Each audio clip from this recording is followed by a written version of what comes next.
만약 주식의 주자도 모르던 무용수가 자신만의 방법으로 수백억을 벌었다면 믿으시겠습니까? 글쎄요, 아마 대부분은 그냥 소설 같은 이야기라고 생각하겠죠. 그렇죠. 수십 년 경력의 금융 전문가들도 살아남기 힘든 곳이 이 시장이잖아요. 근데 전혀 다른 분야의 사람이 그것도 세계를 여행하면서 성공했다는 건 상식적으로는 좀 납득하기 어렵죠. 바로 그 상식을 오늘 한번 통쾌하게 깨부숴보려고 합니다. 오늘의 주제, 주식 1도 모르던 무용수가 세계 여행하며 300억 번 기막힌 방법, 바로 니콜라스 다비스의 박스 이론입니다. 안녕하세요. 돈의 흐름을 읽어주는 이지토크입니다. 구독과 좋아요는 큰 힘이 됩니다. 네, 오늘 이야기의 주인공 니콜라스 다비스는요, 1950년대에 활동하던 아주 유명한 전문 무용수였습니다. 무용수요? 네. 펀드 매니저는커녕 경제학 수업 한 번 들어본 적 없는 말 그대로 금융과는 아예 담을 쌓고 살던 사람이었죠. 그런 분이 주식시장에 발을 들인 계기가 정말 영화 같다고요? 맞아요. 캐나다의 한 나이트클럽에서 공연을 했는데 현금 3,000달러 대신에 광산회사 주식 6,000주를 공연료로 제안받은 거예요. 와, 저라면 당장 현금으로 달라고 했을 것 같은데요. 다비스 본인도 처음엔 탐탁지 않았는데 어쩔 수 없이 받았다고 해요. 네네. 그리고는 그 주식의 존재를 그냥 까맣게 잊고 지냈죠. 잊어버리고. 네, 그런데 2달 뒤에 우연히 신문을 보다가 자기 눈을 의심하게 된 겁니다. 주당 50센트, 거의 휴지 조각이나 다름없던 주식이 1달러 90센트까지 폭등한 거예요. 와, 거의 4배가 오른 거네요. 3,000달러가 순식간에 11,000달러가 넘는 돈으로 불어난 거군요. 바로 그렇죠. 그때 엄청난 충격을 받으면서 이런 생각을 했다고 합니다. 내가 그동안 인생에 정말 중요한 돈의 원리를 모르고 살았구나. 그래서 바로 주식시장에 뛰어든 거군요. 네, 결심을 하죠. 그리고는 우리 모두가 한 번쯤 겪어봤을 법한 초보 투자자의 길을 그대로 따라가게 됩니다. 아, 그 길. 네, 처음엔 투자의 핵심이 고급 정보라고 굳게 믿었죠. 그래서 소위 전문가라는 사람들을 찾아다니면서 그들의 조언을 맹신하고 온갖 루머에 귀를 기울이면서 이 주식 저 주식 옮겨 다녔습니다. 결과는 안 봐도 알 것 같은데요. 내가 사면 떨어지고 팔면 오르는 그 머피의 법칙이요. 정확합니다. 그걸 온몸으로 경험하게 되죠. 심지어 어떤 주식에는 감정적인 애착까지 생겨서요. 애착이요? 네, 주변 사람들한테 내 주식이 얼마나 좋은지 알아 만 이러면서 자랑하고 다니다가 큰 손실을 보기도 했다니 정말 남의 얘기 같지가 않죠. 정말 그렇네요. 수많은 실패 끝에 그는 남의 말만 듣는 게 얼마나 어리석은지 깨닫게 됩니다. 그래서 이번에야말로 진짜 투자를 하겠다면서 경제신문이랑 전문 서적을 파고들기 시작해요. 아, 드디어 공부를 시작했군요. 네.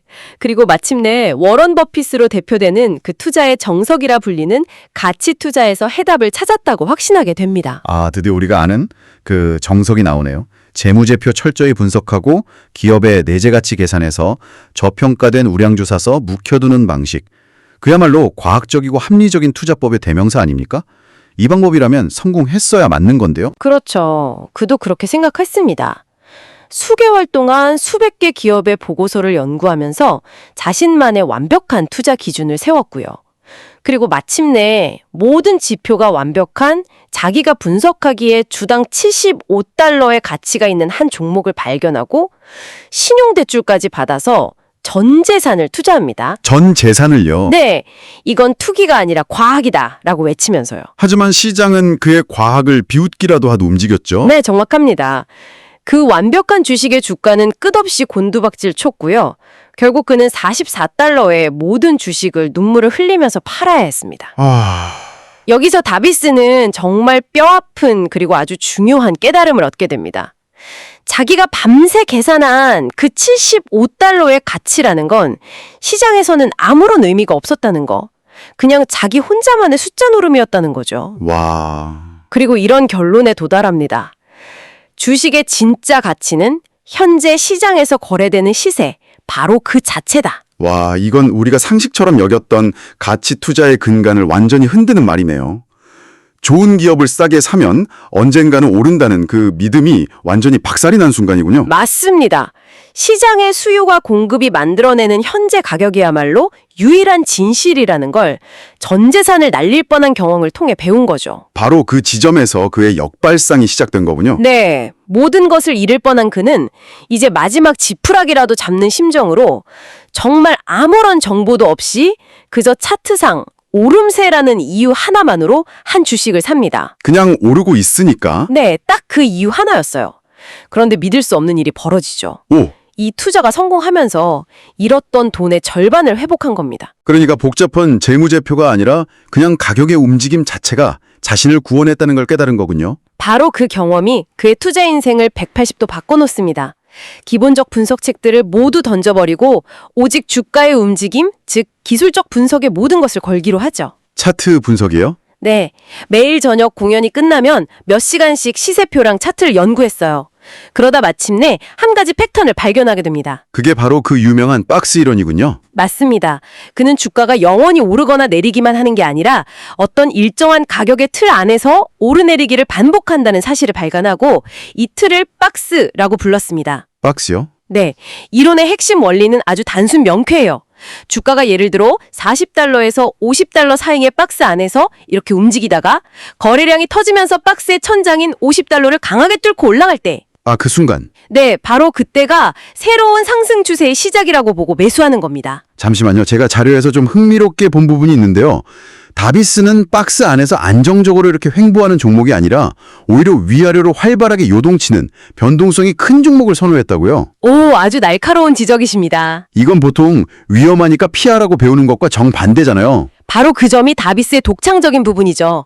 그는 변동성을 위험이 아니라 에너지라고 해석했습니다. 에너지요? 네, 변동성이 크다는 건 그만큼 시장에 관심이 뜨겁고 수많은 투자자들이 거기서 치열하게 싸우고 있다는 증거라고 본 거죠. 그는 그 뜨거운 에너지가 폭발하는 순간을 포착해서 그 흐름에 올라타라고 했던 겁니다. 에너지를 따라간다. 근데 그 에너지가 언제 식을지 혹은 뭐 잘못된 방향으로 터질지 알 순 없잖아요. 예측이 틀렸을 때를 대비한 안전장치 같은 게 있었습니까? 물론입니다.